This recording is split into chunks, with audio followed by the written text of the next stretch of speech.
handiwork. Imagine trying to capture that lot. Thomas had obviously picked up a lot of ideas about castle defence when he was fighting in France. Strong castles had high walls. You'd need a very long ladder to climb this wall, and it wouldn't do you much good either, because along the top of the wall ran the wall walk. This enabled defenders, and often there weren't very many of them, to quickly dash to any trouble spot. Wooden shutters across these gaps, known as embrasures, protected you from enemy fire.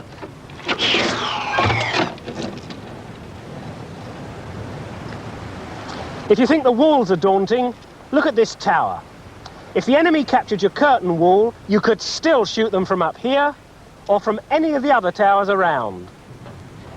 From this loophole, you could shoot sideways and downwards and so protect the foot of the castle wall. Ah! Now let's take a look at this tower. It's even more elaborate. It's got an extra bit on the top, which was the guard room. It's a bit dangerous up here because of these gaps in the floor. They're called machicolations, and you use them for dropping stones or for pouring nasty liquids like boiling pitch or quicklime onto the attackers beneath.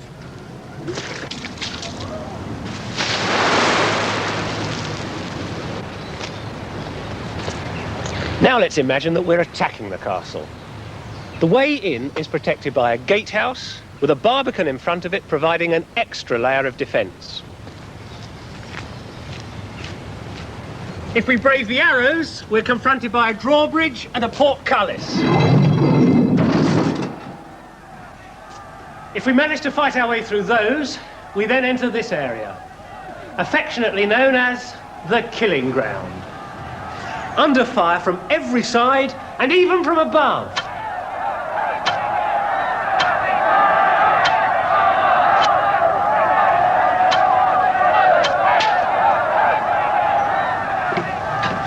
This is proving a real headache. And still, there's another gate, another portcullis to get through, for I'm in the castle.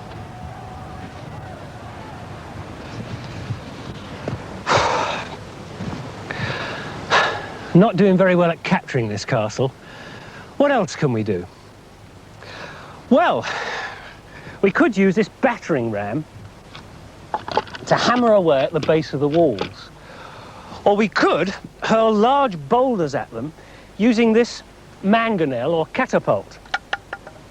The trouble is, it's worked by a series of twisted ropes, and these can be affected by the damp. It's not that accurate. Better still, let's use this trebuchet. It's much more powerful. And we'll use it to hurl the bodies of dead animals over the top of the battlements. On landing, the bodies will burst apart and splatter the inside of the castle, causing disease to spread. There's nothing new about germ warfare. The best way of getting in is to dig a tunnel under the walls, fill it with brushwood and set fire to it. The fire will burn away the roof supports. The roof will cave in and down will come the castle wall above. Luckily for us, there's no water-filled moat round Warwick Castle, so we won't have to drain it before we start digging. Mind you, they've been clever with their building. Look at this tower. It's round. If you want to make a building collapse by tunnelling underneath it or by hurling boulders at it with a trebuchet, the best place to start is at the corner. There isn't one. As I said at the beginning, a castle wasn't only a fortress, but a home. A home for the Lord, for his family, and for the people that work there. There might have been hundreds of them. Servants, craftsmen, a priest, a cook, an armourer, a blacksmith, and of course a small garrison of knights and archers.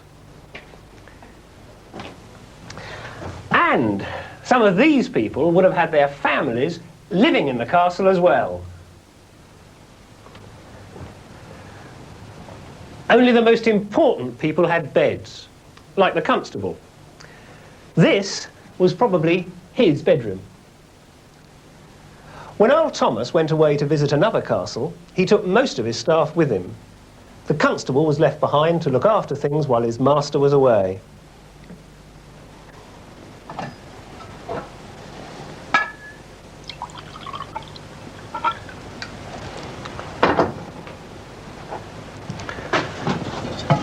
Terrific.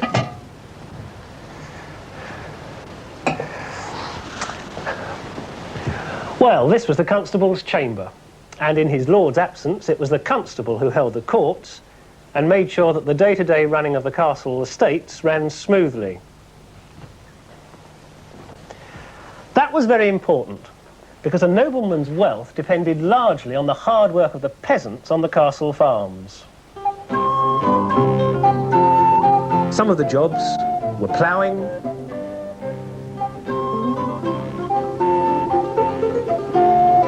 sowing, harvesting, reaping, and shearing sheep.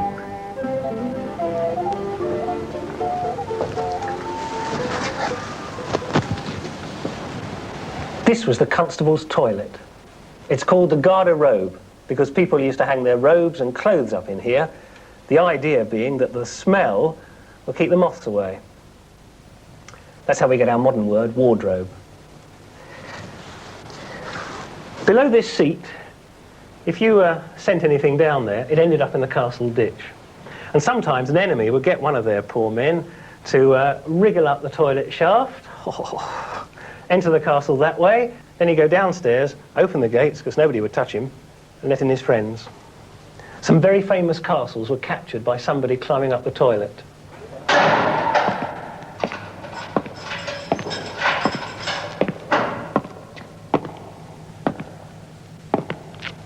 From one smelly confined place to another, the prison. The lord of the castle, as the king's representative, often held courts, so prisoners awaiting trial were sometimes locked up down here.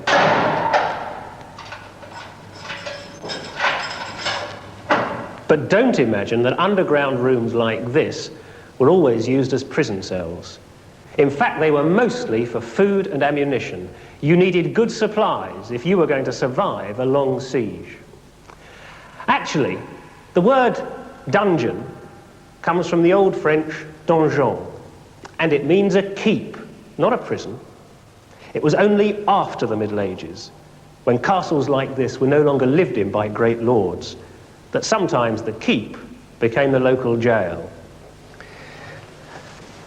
It was then that an unfortunate prisoner may have been confined in this dreadful hole as an extra punishment. And I can tell you, there's scarcely enough room to breathe, let alone move down here. But a medieval lord would never have kept a captured enemy knight in a place like this. Think of the ransom money he'd lose if a knight was left to rot down here.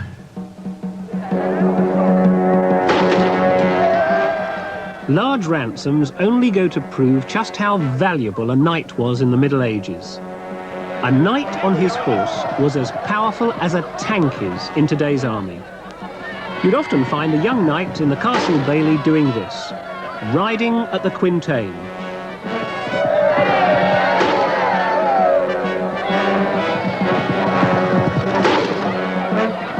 The idea was to ride up, strike the quintain arm with your lance, and then get out of the way before the sandbags swung round and hit you. Once you'd mastered that, you could take part in the tournament.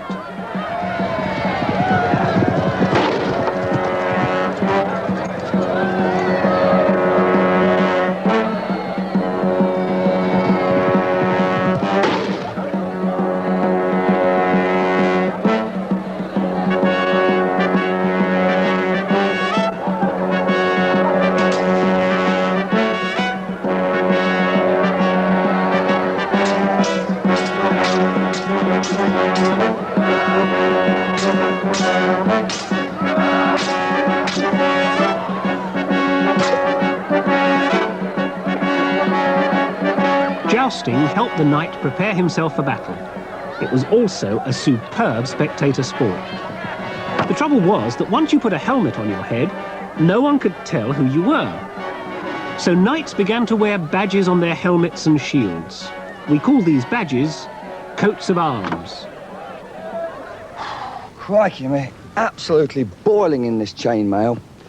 This doesn't look heavy, but this is a halberd and it weighs an absolute ton. And this is my coif, which absolutely presses the whole of your head down. And it's very, very tight. Knights were very well protected by chainmail, but with the development of better weapons, like the longbow, the knight needed more protection.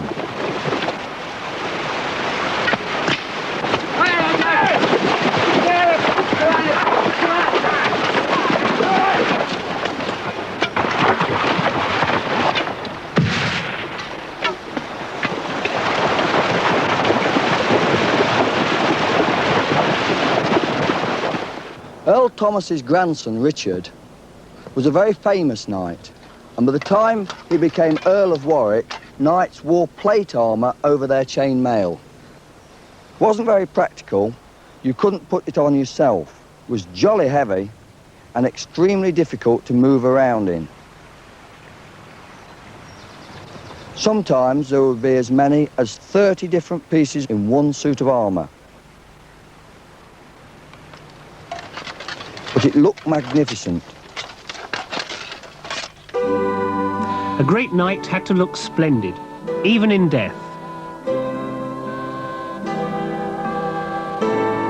Earl Richard's tomb is one of the finest in Britain.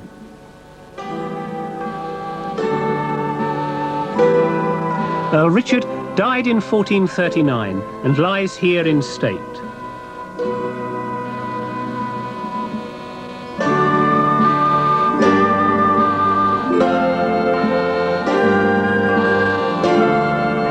Below him are the small carved figures of mourners to show his importance.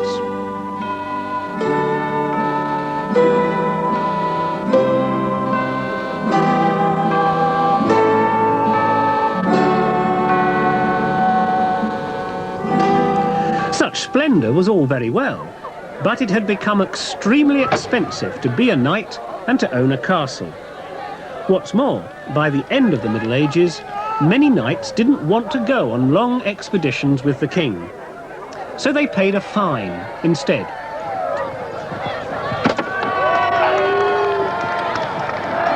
This money paid for the peasant armed with the longbow, which had now become the decisive force in the English army.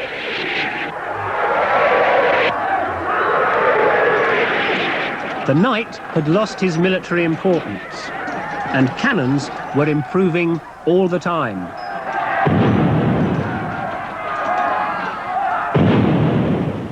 At Warwick, Richard III started to build a keep with gun ports to fire cannon in defence. Richard died in 1485, soon after building was begun, and no one ever bothered to finish this keep. Why? Well, because castle defence just didn't matter anymore. In fact, that was true 100 years earlier, in Earl Thomas's time. England was a much more peaceful place by then, and Earl Thomas just didn't expect to be attacked. Look how thin that wall is. Scarcely any defence against a battering ram. Earl Thomas had seen many impressive castles when he was campaigning in France, and he just wanted to copy them. So he built himself a superb place to live. Luxurious, comfortable, and much more of a home than a fortress. The front of the castle is in fact just a spectacular front door, and in the 14th century it would have been even more exciting to look at. The castle would have had tall turrets and wooden gables painted in bright colours. The high roofs would have had gilded weather vanes and great coats of arms.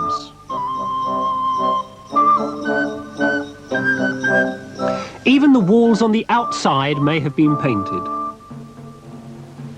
Gradually, as castles began to lose their military importance, People didn't want to live in them anymore.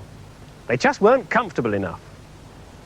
But some people continued to build spectacular homes like this, not for defensive reasons, just to show off. So a castle like Warwick could continue to provide a home for noblemen. Inside, it was changed to suit new tastes. This was once Earl Thomas's chamber. But other castles were allowed to fall into ruin. Their owners found them too expensive to maintain. Stripped of everything that could be used elsewhere, only the shell remains.